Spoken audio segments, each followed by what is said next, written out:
of similar level of expertise and knowledge in, similar areas, and you get the same results. And this is a very important question for me to understand, because I thought it was so interesting. I'm fucking it up. I gotta redo it. Okay, let's redo it. Let me redo the... Hey guys, welcome to the Nikta and Jason show. I'm Nikta, that's Jason. Today we're gonna talk about whether or not engineers are all just replaceable cogs in a system, in a machine. And yeah, so this is a really interesting topic for me, because on one hand, I know that there are some engineers who like to become, experts in a certain area of the code base, and they want to continue working in that space, and they want to take tickets that have to do with that on. And then on the other hand, there's this whole world of agile development. And if you're using Scrum, the idea with Scrum, right, is that you have a prioritized backlog of tickets. And then when you're in sprint planning, you just start off the top and you just start assigning tickets to engineers, and engineers can volunteer to take a ticket on, right? And so in that case as well, in the context of Scrum, you can have an expert take on tickets that again have to do with that area of the code.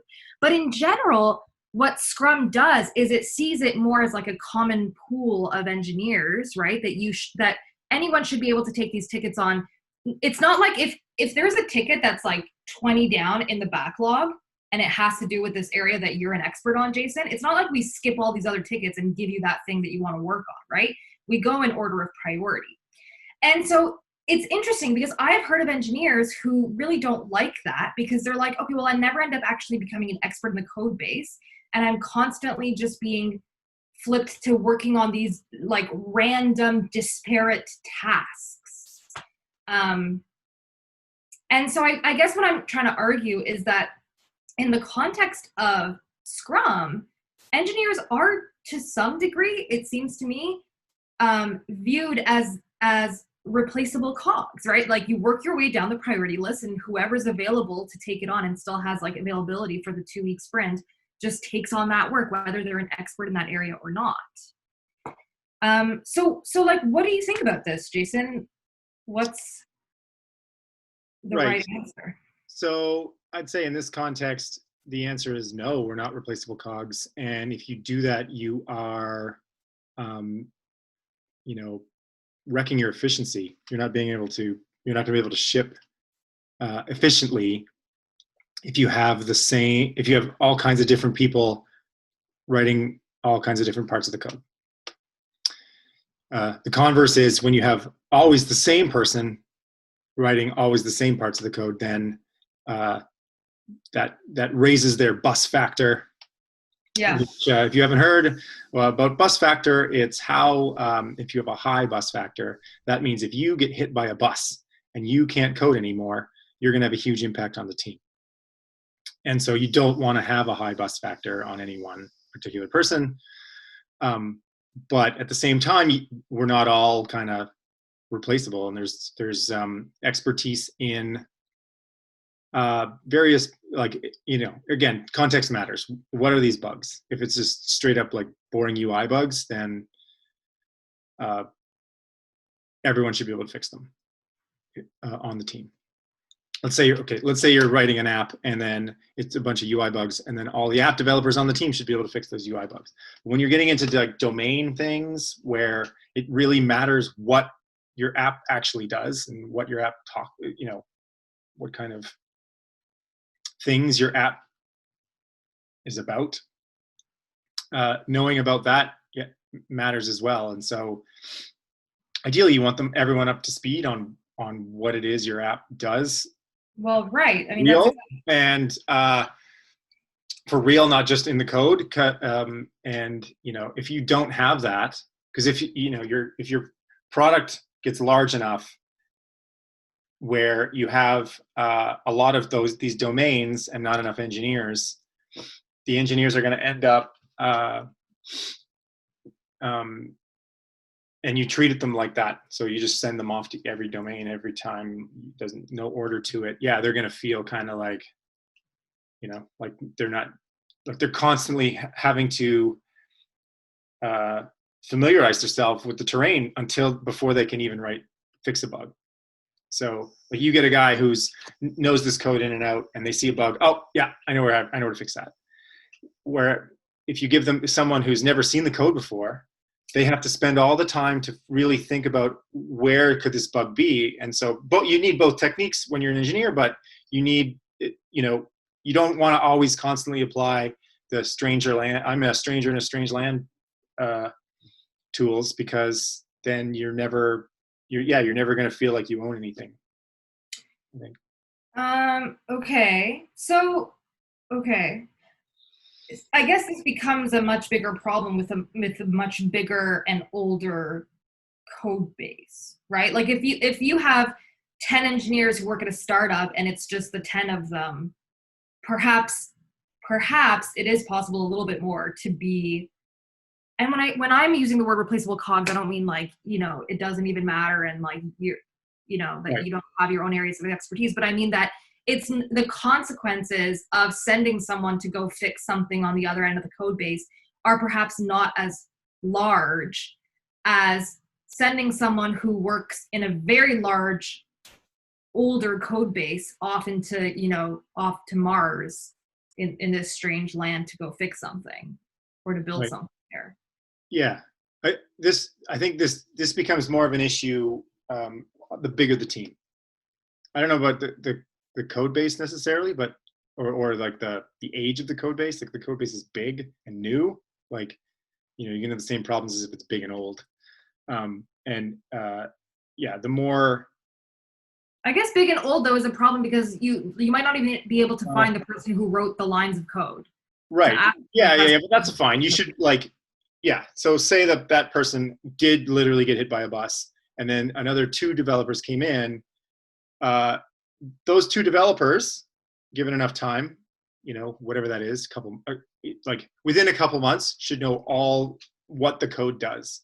They may not have all the context for why it does it that way. Like there's certainly history kinds of gets embedded into the design decisions and stuff. I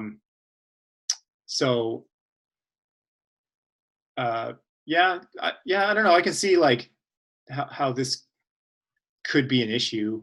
I don't know if I've ever experienced it really, where I've just kind of randomly given something to fix. Typically, I've been on teams where once you're established as a particular screen or a particular domain model, you're getting all those tickets, and that tends to be the way it kind of works. See, that doesn't. Yeah, I mean, so a lot of businesses don't, and we've experienced this at our company that we used to work at together, where there's been a bit of a philosophy of whatever the business considers to be the first priority, the most important priority right now, just get as many engineers as possible. Obviously you can't infinitely parallelize something, but as many engineers as possible should be working on that priority. And what that means is taking engineers off of other teams, off of other business units, out of other departments or whatever, and having them now all focus on one thing. And so that, in a way, is a bit of a replaceable cog, right? It's like, well, right now, this is the biggest priority, so it's like whiplash. Jason, Right. we need you on this project. Okay, now, Jason, we need you on this other project, right? Yeah. And that's a philosophy that some companies have, whereas other companies have a philosophy that's like, okay, this is a team, and this is their mandate. And no matter what the overall business priority is, this team is always just going to be chugging along on this mandate. And this is another team and with their own mandate and another team. And so ownership becomes more doable in the second scenario. Yep. But the first scenario exists because people think it's more efficient. So are you saying it's actually less efficient and that's kind of a misleading? Oh yeah, totally less efficient. It's less efficient. You get a small team that really knows the domain and can really, end up building momentum, and they have a code base and they can kind of keep going and add features and add value and blah, blah, blah, blah. It's a nonstop hit show. But if you have everyone flailing around constantly, yeah, it's going to go slower. It's way less efficient. You're all engine, no steering. You just don't, you feel like you're going Well, let somewhere. me, Like it what? feels like you're doing a lot. Oh no, you fix this one. Now you fix this one. Oh yeah, we need help over here. You feel busy, but you're not necessarily getting anywhere. Very interesting. One last question for you. So if I'm in sprint planning, right, and I have a prioritized backlog of 20 tickets and 5 engineers, and you're on ops duty this week and you're taking some vacation, so you only have like 2 days of actual work that you can do. So you pick up a couple of the tickets at the very top of the backlog. They're the highest priority. And then we go and we assign a bunch of tickets to everybody else, and we hit a ticket that you would be best suited to do because you're absolutely the domain expert on that page. Yep. But you're out of space. And we still have 3 other developers on the team who have room to pick it up this sprint. So are you suggesting that we skip that ticket that's higher priority because you're going to be able to do it in less time next sprint 2 weeks from now? Or should we still give it to Buddy who has some room left, even though Buddy's going to be experiencing a little bit of this whiplash that we're talking about? I'd give it to Buddy, yeah. If the priority is such, it's not the ideal circumstance, but yeah, give it to Buddy. Assign me to the pull request so I can review it, and you're done. Yeah, I don't think I wouldn't say that's that controversial. Okay. But if it ended up as a pattern where Buddy now ends up getting all the tickets, and we're actually transitioning that person to whatever component I'm an expert in, you shouldn't just do that through the tickets. You should have a conversation. Like, what do you think about this component that he wrote? Do you want to work on it? Why? Because you're like possessive of your things? No, well, I don't know. I'd want to have a little say in where let's say I'm Buddy. I don't want to work on that. I want to work on this. Say. But yeah, I am possessive. Yeah.